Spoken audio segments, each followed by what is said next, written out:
বাঙালি সমুদ্র মানেই যেমন বোঝে দীঘা আর পুরীকে, তেমনি পাহাড়ে ঘোরার কথা ভাবলেই প্রথমেই মনে আসে দ্য কুইন অফ হিলস দার্জিলিংয়ের কথা। আমিও লেপচা জগতের ঘোরা শেষ করে রওনা দিয়ে দিলাম দীপুদার এক অংশ দার্জিলিংয়ের উদ্দেশ্যে। তো চলো ইন্ট্রোতে না বেশি বকে চলে যাই নর্থ বেঙ্গলের সব থেকে পপুলার এবং সুন্দর ডেস্টিনেশন দার্জিলিংয়ের উদ্দেশ্যে। আমি তো লেপচা জগতে একদিন ছিলাম আর সেখানকার সমস্ত সাইট সিন কমপ্লিট করে সেই গাড়ি করেই রওনা দিলাম দার্জিলিংয়ের উদ্দেশ্যে।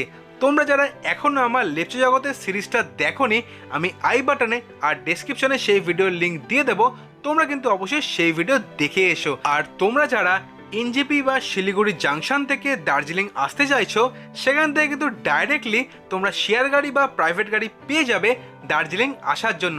শেয়ার গাড়িতে তোমাদের খরচা পড়বে 300 টাকা পার পার্সন। এই যে রাস্তা দেখতে পাচ্ছ, এটা বরাবর হেঁটে গেলে তোমরা ম্যাল রোডে চলে যাবে। আর ওটা হচ্ছে রামাডা, মানে এখানকার পপুলার হোটেল। আর রামাডা আর এই ম্যাল রোডের ঠিক অপোজিটে এই যে রাস্তাটা দেখতে পাচ্ছ, এই যে পদ্মা রেস্টুরেন্ট, এই রাস্তার পাশের রাস্তা দিয়ে চলে গেলে আমি যে হোটেলে আছি সানড্রপ বা সানড্রিপ যাই হোক, ওই হোটেলে কিন্তু তোমরা ইজিলি এই রাস্তা দিয়ে 5 মিনিটের মধ্যেই চলে যেতে পারবে। এটাই তোমাদের আমি বলে দিলাম, আর তোমাদের তো গুগল ম্যাপসের লোকেশন আমি দিয়ে দেবো। তো চলো এবার যাওয়া যাক হোটেলের দিকে। দার্জিলিং তো পৌঁছে গেছি, আর দার্জিলিং পৌঁছে আমি যে আজকে যে হোটেলে আছি তার নাম হচ্ছে সানড্রপ, আর হোটেলের রুম নাম্বার 302। এটা একটা ভিউ রুম। ঢুকেই বাথরুম ওয়েস্টার্ন স্টাইল, আর গিজারও আছে, গরম জলে তোমরা চান ফান করো, আরামসে গরম জল পেয়ে যাবে। আর ঢুকেই এখানে বড় একটা টিভি আছে, একটা বড় বিছনা আছে, এখানে তোমরা অলমোস্ট 3 জন শুতে পারবে। এখানে 2টো চেয়ার আছে, একটা টেবিল আছে, আর এখানে আয়না আছে। আর রুমটা একটা বিশেষত্ব হচ্ছে এই জানলা খুললে কি সুন্দর তোমরা ভিউ পাবে। দেখো, অসাধারণ ভিউ তোমরা দেখতে পাবে, পুরো দার্জিলিং শহরটা তোমরা দেখতে পাবে এখান দিয়ে। আমি তো নিয়েছিলাম ভিউ রুম। যদি তোমরা ভিউ রুম না নিয়ে একটু পয়সা বাঁচাতে চাও, তাহলে তোমরা কিন্তু হোটেলের ছাদ থেকে এত সুন্দর ভিউ দেখতে পাবে যদি ওয়েদার ক্লিয়ার থাকে। দার্জিলিং তো অনেকক্ষণ আগেই এসে গেছি, আর হোটেলে তো চেক ইন করে নিয়েছি, আর হোটেলের ভিডিও তোমার সাথে শেয়ার করলাম। এবার বেরিয়ে পড়লাম। আজকে ফার্স্টে যাব হচ্ছে মহাকাল মন্দিরে।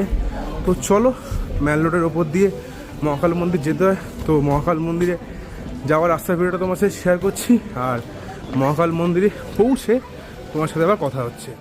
আমি যে হোটেলে যে রুমে ছিলাম সেটা হচ্ছে ভিউ রুম।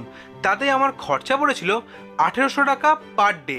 আর তোমরা যদি নন ভিউ রুম নিতে চাও, তাহলে তোমাদের খরচা পড়বে ওই 1500 টাকা পার ডে।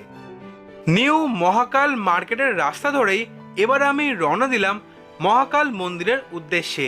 এইবারের ভ্রমণে তো আমি আমার মাকে নিয়ে ঘুরতে গেছি, আর মহাকাল মন্দিরটি একটু কিন্তু ওপর দিকে, আর মায়ের ওপর দিকে উঠতে কিন্তু একটু শ্বাসকষ্ট হচ্ছিল। সেই জন্য মাকে বেদিতে বসিয়ে রেখে জুতোর কাউন্টারে জুতো রেখে রওনা দিলাম প্রভুর দর্শন করার জন্য আমি একাই। জুতো রেখে এবার রওনা দিলাম মহাকাল মন্দিরের উদ্দেশ্যে। তোমাদের তো জুতোর কাউন্টারটা দেখালামই যে কোথায় জুতো রেখে যেতে হয়। কেউ মানে কোনো সেফটি নেই, জুতো রেখে গেলে কেউ যদি জুতো ঝেড়ে নিয়ে চলেও যায় তোমার জুতো, সেটা একটুখানি চিন্তার বিষয়। কিন্তু এখানে কে আর কার জুতো ঝাড়বে, সবাই তো ঠাকুরের জায়গায় এসছে। তো জুতো রেখে এবার রওনা দিলাম মহাকাল মন্দিরের উদ্দেশ্যে। তো মন্দিরে পৌঁছে তোমার সাথে দেখা হচ্ছে। মহাকাল মন্দিরে ঢুকেই প্রথমেই রয়েছে একটি মা কালীর মন্দির। আর আমার ভাগ্যটা এতটাই ভালো ছিল যে তখন কিন্তু পুরোহিত মশাই মন্দিরে বসেছিল।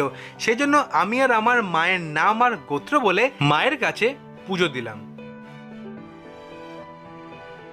মা কালীর মন্দিরের পাশেই রয়েছে মা দুর্গার একটি মন্দির, আর তার পাশে রয়েছে ভগবান গণেশের একটি মন্দির।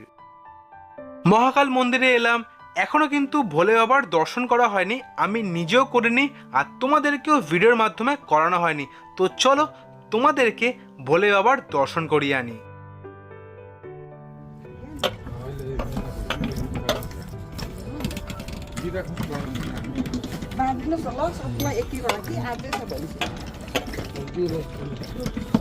মন্দির তো ভালো করে ঘুরে দেখলাম, আর ভোলে বাবাকেও পুজো দিয়ে দিলাম। তার সাথে ওখানে মা কালীরও মূর্তি আছে, মা কালীকেও পুজো দিয়ে দিলাম। তো আর পুরো মন্দির তো তোমাদের ঘুরিয়ে দেখালাম। তো চলো এবার এখান থেকে নেমে আবার মল রোডটা ভালো করে ঘুরে দেখি। আর ওখানে জামা কাপড়ের কিরম দাম, এখানে তো শীতের জিনিসই বেশি পাওয়া যায়। তো চলো আবার নিচে নেবে মল রোডে গিয়ে তোমার সাথে দেখা হচ্ছে আবার। মা যেহেতু মন্দিরে যেতে পারেনি, সেই জন্য আমি ছবি তুলে এনে মাকে ভোলে বাবার প্রথমে দর্শন করালাম। তারপরে আবার যে রাস্তা ধরে এসছিলাম সেই রাস্তা ধরেই রওনা দিলাম মল রোডের উদ্দেশ্যে। চলে তো এলাম মল রোডে, আর মল রোডের এই সাইডে তোমায় জুম করে দেখাচ্ছি, এটা হচ্ছে মল মার্কেট। আর এই সাইডে এই যে স্টেজটা আছে তার ঠিক অপোজিটে রয়েছে, এটা হচ্ছে মহাকাল মার্কেট। এটা হচ্ছে মহাকাল মার্কেট। তো তোমরা চাইলে এই মার্কেটটা বা এই মার্কেটটা যে কোনো একটা থেকে শপিং করতে পারবে। আর শপিং করার আগে কিন্তু অবশ্যই বার্গেনিং করে নেবে। তো চলো দুখানা মার্কেটেই আমি যাচ্ছি, কিরম কি দাম সোয়েটার জ্যাকেটে তোমাদের বলছি। তো চলো যাওয়া যাক। মল মার্কেটের সামনেই রয়েছে এই টিবেট আর্টস বলে দোকানটি। এটি দার্জিলিংয়ের মল রোডের সব থেকে প্রিমিয়াম দোকান। এই দোকানে তোমরা টিবেটিয়ান ফ্ল্যাগ, মুখোশ, চাবি রিং, রূপপিতলের জিনিসপত্র, মূর্তি, মেয়েদের অর্নামেন্টস, চাদর ইত্যাদি হরেক রকমের জিনিস কিন্তু এখানে পেয়ে যাবে। কিন্তু এই দোকানের জিনিসপত্রের দাম কিন্তু একটু বেশি। এখন যে জায়গাটি আমি তোমাদের দেখাচ্ছি, এই যে স্টেজটি তোমরা ভিডিওতে দেখতে পাচ্ছ, দার্জিলিংয়ে কোনো কালচারাল প্রোগ্রাম অনুষ্ঠিত হলে এখানেই হয়। টিবেট আর্টসের পাশের রাস্তা দিয়ে এবার আমি রওনা দিলাম মল মার্কেটের উদ্দেশ্যে। তো চলো তোমাদের আমি পুরো মল মার্কেটটা ভালো করে ঘুরিয়ে দেখাচ্ছি। তোমরা তো ভিডিও দেখে বুঝতেই পারছো যে মার্কেটটা কতটা বড়। বাচ্চা থেকে বুড়ো, পুরুষ থেকে মহিলা সবার জন্য কিন্তু এখানে হরেক রকমের শীতের পোশাক আছে। তার সঙ্গে সঙ্গে আছে চাবির রিং, ঘর সাজানোর জিনিস, ফ্ল্যাগ, আরও কত কি। তোমরা চাইলে কিন্তু এখান থেকে কিছু জিনিস কিনে বাড়ির জন্য নিয়ে যেতে পারো। আর কিন্তু কেনার আগে জিনিসপত্রের দাম কিন্তু অবশ্যই বার্গেনিং করে নেবে, কারণ জিনিসপত্রের দাম কিন্তু এখানে একটু বেশি করেই রাখে। বার্গেনিং করে একটু কমিয়ে নিয়ে তারপরে কিন্তু জিনিস কিনো।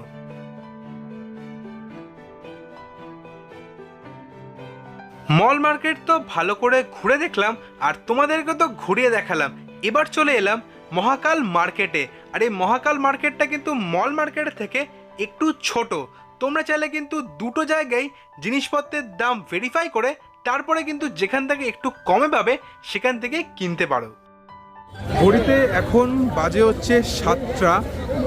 দুখানা মার্কেটই, মহাকাল মার্কেট আর ম্যাল মার্কেট দুটোই ঘুরলাম।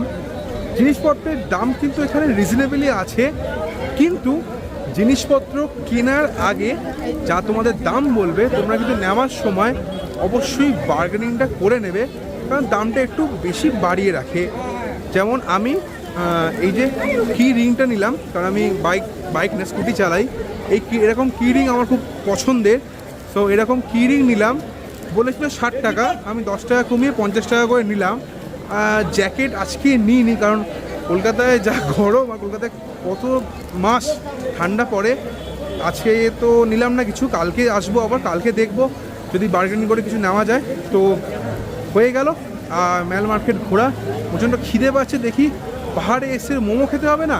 তো চলো একটা দোকানে যাই, একটু মোমো অর্ডার করি, মোমো খাই, তখন তোমার সাথে আবার দেখা হচ্ছে। মহাকাল মন্দির আর মল রোডের তো দুখানা মার্কেট আমিও দেখলাম আর তোমাদেরকেও ভার্চুয়ালি দেখালাম। এবার আমি রওনা দিলাম নিচের দিকে, আর নিচের দিকে নামার পথেই এরকম স্ট্রিট বিভিন্ন ফুড স্টল দেখতে পেলাম, যেখানে চাউমিন, মোমো, পকোড়া, ললিপপ কত রকমের স্ট্রিট ফুড পাওয়া যাচ্ছিল। কিন্তু কালকে আমি সকালবেলা উঠে সাইট সিন করতে যাব, তাই এখান থেকে স্ট্রিট ফুড না খেয়ে রওনা দিলাম দার্জিলিংয়ের সব থেকে পপুলার রেস্টুরেন্ট মহাকাল রেস্টুরেন্টের উদ্দেশ্যে।